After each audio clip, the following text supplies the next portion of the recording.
This took place when I was 11 or so, still in elementary school. This specific event took place after school one day, towards the end of the school year. My bus stop was at the very end of my very big neighbourhood, and it was a good 15 minutes of winding down several roads to get home. I would always walk with a group of older kids that lived near my house, but this particular day, I got off the bus first, so I was far ahead of them. I was about 5 minutes into my walk when I noticed something. A man, about 30 or so, was walking behind me. I brushed it off as someone walking to the park or something. About 2 minutes later, I noticed he had gotten faster, which alarmed me, so I started walking faster. The faster I got, the faster he got. I was almost on a long road, that is the third to last road I go down to get home, when I noticed the guy was still there. As I turned to look at him, he starts sprinting at me.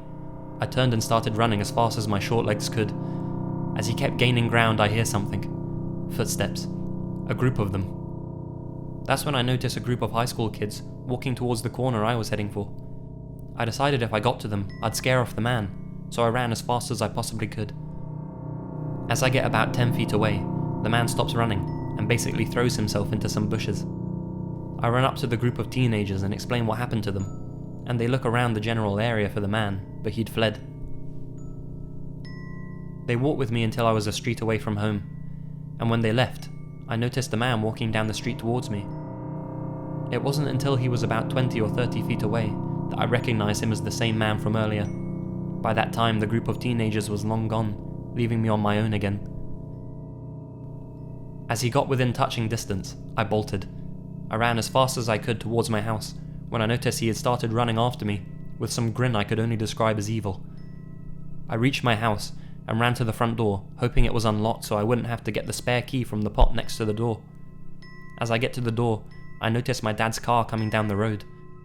I guess the man noticed too, because he immediately ran past me in my house, to pretend he was jogging.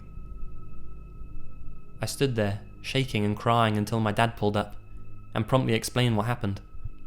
To this day, despite being in high school, I'm still not allowed to walk home. I still remember what that man looked like that day.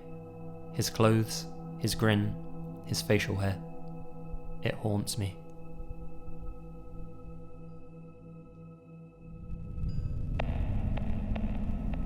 A few years ago, I went to London, England, to attend college. During the time that I stayed there, I had made friends, gotten a job as a bartender, and, the works. Just a typical college student. One day, one of my co-workers, a dear friend, Gina, decides to have a few people at her place after work. Her house was within walking distance of the bar we worked in, so we all decided to make a night of it. At around 2 AM or so, I thought it was about time to go home. And let me make it clear that I was not drunk. I was, however, exhausted, since I had been working a 12-hour shift. I called the cab company that I normally call, and requested a cab pick me up at the bar and drive me back to my dorm. No problem, they'll be there in about 5 or 10 minutes. I walk to the bar and wait out front for the cab. The cab pulls up in front of me and calls over. "You waiting for the cab?" "Yes, thank you," and I hop in. My dorm is maybe a 5 to 7 minute drive away. No big deal. Would only cost me around £5 to get back. The whole way home though, this cab driver is putting his hands all over me. I usually joke around with the cab drivers, as to avoid an awkward car drive, and it's always harmless. But any time I laughed and lifted my hands, he would try to hold my hand. Every so often, he would try to put his hands on my thigh, in which I would remove it and move slightly more towards the door. At that moment, I get a phone call. "Hi, this is Tony. I'm here to pick you up." Around that time, there seemed to be what looked like a big issue with unmarked cabs picking up young women, raping them, and leaving them. There were commercials about it. There were ads at bus stops about it. Needless to say, it was definitely something to be looked out for. So when I got this phone call, my heart dropped. I've already been picked up. I looked at the driver, and the whole time the driver is asking me, "Give me the phone. Let me talk to him. Give me the phone. Let me talk to him. Give me the phone. Let me talk to him." Luckily, the real cab driver on the phone was very kind, and told me to listen to him carefully. If he takes me anywhere, to call him. I have his number now. What he was an unmarked cab. Recently, I guess, some people were able to obtain fake marks for their cab or something like that, to make it appear like it was actually a marked cab. Either way, this guy was an unmarked cab, and he had just stolen someone else's cab fare. I ended up being dropped off at my dorm. The driver asked me, how much do they usually charge you? I said £2. He drove off without so much as a goodbye, never to be heard from again.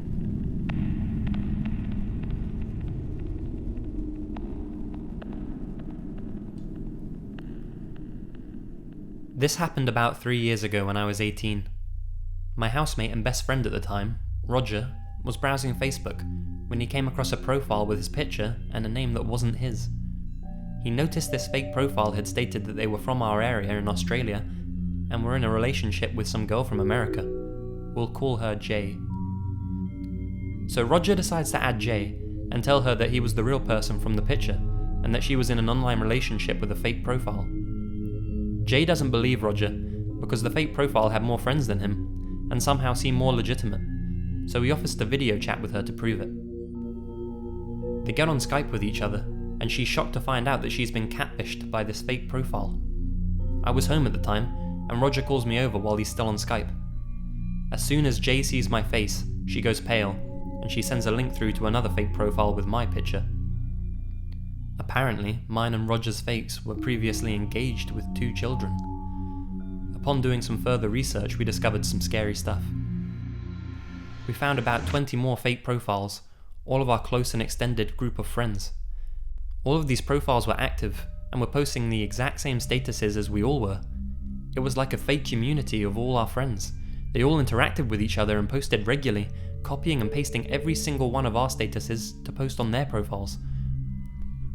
We thought this was really weird, but the most frightening part was that they knew exactly where we were at all times, even if we hadn't posted about it. Roger and I went to Dreamworld one day, hadn't posted about it, hadn't told anyone that we were going, and there on our fake profiles was a status saying how much fun we'd been having, tagged at Dreamworld. This was just one example of several creepy statuses posted about our location. It was then that we realised that whoever this person was following us. This continued for a few weeks. We tried calling the police, but predictably they couldn't do anything. We tried in vain to contact Facebook and get the profiles deleted. We started getting scared and tried to work out who this person was. They had to have most of us as friends on Facebook, because a lot of us were on private, and they couldn't have seen our statuses unless they were friends with us. No luck. We couldn't work out who it was. We were terrified. This person was following us and posting our whereabouts when we had told no one. One day it all just stopped. The profiles were gone. We never figured out who it was, and the whole thing remains unsolved. It was a really weird experience for both of us.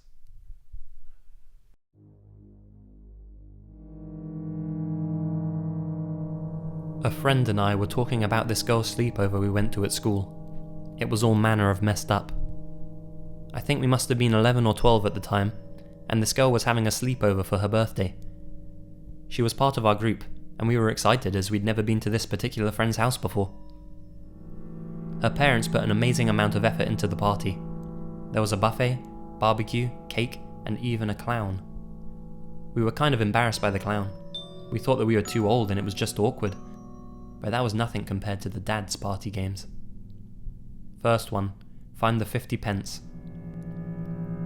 He hid 50 pence pieces around the house, and we had to find them, only he was chasing us and hooting and really screaming, like a hyperactive child. Again, we were really embarrassed, but the birthday girl seemed to be having a great time, so we pretended to be in the spirit of things. Then there was the wish game. He wanted us to sit on his knee and tell him a wish. Now, I'm really uncomfortable, and I can tell my friend is as well, but the birthday girl's on her dad's knee, telling him her wishes. Before we knew it, he's looking at my friend, patting his lap.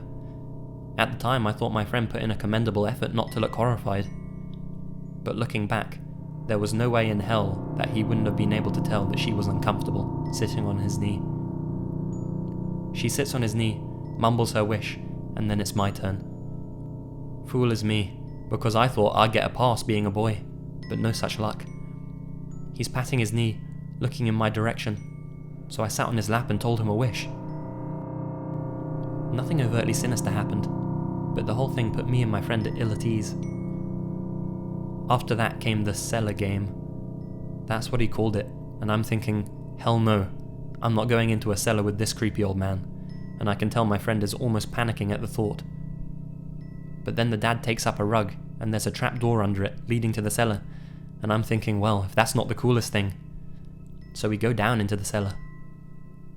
And truth be told, it was pretty cool at first. The dad had a candle, and that was the only light with the door closed. It was a small, concrete room, and we sat on the floor whilst the dad told us creepy stories. I got the feeling these weren't age-appropriate stories, and our parents wouldn't have been happy if they'd have been there, and that made it all the more cooler. He's telling a story, getting to the creepy reveal bit, and then he blows out the candle. We're plunged into absolute darkness. I'm laughing and shouting, as is the birthday girl, and my friend's really laughing.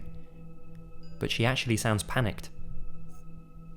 We get out of the cellar, and I'm saying how cool that was, but my friend looks really upset. Before bed, I managed to catch her alone and ask her whether she's alright. She tells me that after the dad blew out the candle, he tickled her in the dark and kind of put his head into her neck. She's really frightened and makes me promise I'll stay awake with her in case the dad does something. My friend's asleep, so is the birthday girl, and I'm really tired, but my friend made me promise. And the truth is, I feel like a knight in shining armor. I must stay awake to protect my friend, and lo and behold, I can hear someone coming up the stairs. Slowly, like they're trying not to make a noise. And then the door opens, and the dad sticks his head around the door. He stays like that for what seems ages, at least 2 or 3 minutes, just watching. He mustn't have noticed me, because I'm not making an effort to pretend to be asleep. I'm just watching him, watching her, my friend. He then walks into the room and over to my friend. He just stands over her, watching her. I'm completely freaked out, and despite feeling like a white knight in shining armor 10 minutes ago, I now have no idea what to do, and I can feel pinprickles behind my eyes. I didn't even realize I was holding my breath until I let go and made a noise. At this, the dad looks my way. I remember his eyes going really wide, and then he sort of scurried really fast out of the room.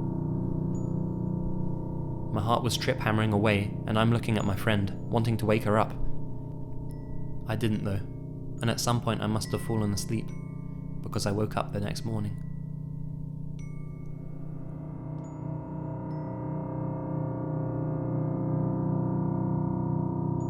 As a kid, I was terrified someone was watching me in my house. I suffered from insomnia for years, fearing that someone was outside of my window, just waiting for me to go to sleep. It didn't help that my OCD rituals began at the age of 5. One of my worst rituals was having to pull up the blinds in every room I entered to check what was outside, 3 times per window no less. This particular ritual started at the age of 7, and I never saw anything for years, but with OCD rituals, logic doesn't prevail, so I continued on with it. One Saturday when I was 10 years old, I had a soccer game I was running late for. I had just jumped out of the shower and headed for my bedroom to get ready. Before I got dressed, I checked the windows, as I always did. My room was on the front left corner of the house, so I checked the one facing the street first and saw nothing. Then I headed for the one facing the side of the house. From the window facing the side yard, you could see our fence touching the neighbour's fence, the right side of their house, and the patch of grass separating our 2 houses. On this day, I pulled up the blinds to reveal a woman of about 30 to 35 years, slumped over against the fence, with 3 empty bottles of wine scattered around her legs. She was rocking back and forth, muttering to herself, another bottle of wine in her hand that she's taking swigs from. I'm staring at her, trying to figure out if she was our neighbour or someone else I knew, when all of a sudden she looks at me and sees me staring at her. The look in her eyes was wild, like nothing I'd ever seen before. I immediately pulled the blinds back down, my heart racing. I panicked because I didn't know if what I'd seen was real or something I had imagined after all these years being fearful someone was watching me. Outside the window, I hear her talking to herself louder, but still incoherently. She starts laughing the most maniacal laugh I've ever heard, and then I hear a loud crash against the side of our house. Still not sure if I was hallucinating, I open the blinds back up one more time. This time she's right outside my window, lying halfway on the ground covered in blood with a shard of glass in her hand. She was just laughing hysterically and looking right at me. I screamed bloody murder at this point and found my mum. I told her what I had seen and she ran to the window. The look of horror on her face is something I will never forget. As scary as it was to see the woman lying there with her wrists slit up to the elbows, covered in blood, I still tried to make myself believe that I had made it up, but seeing the look of horror on my mum's face confirmed that it was all real, and I just started crying and shaking uncontrollably. My neighbour had heard the crash of the wine bottle against our house and saw her out there about the same time I had from the window, and she called the police. The next thing I know, there were ambulances and fire trucks lining our street. My stepdad went out to check with them to see what had happened. Apparently she had been romantically involved with the previous tenant who had lived in our house, and she had intended to confront him. To what end, we don't know. Having realised he no longer lived in our house after seeing me at the window, she decided to take her own life. I don't know if she made it. I don't know anything else about her. I just know that for a good 8 years after that day, I didn't look outside of a window without holding my breath.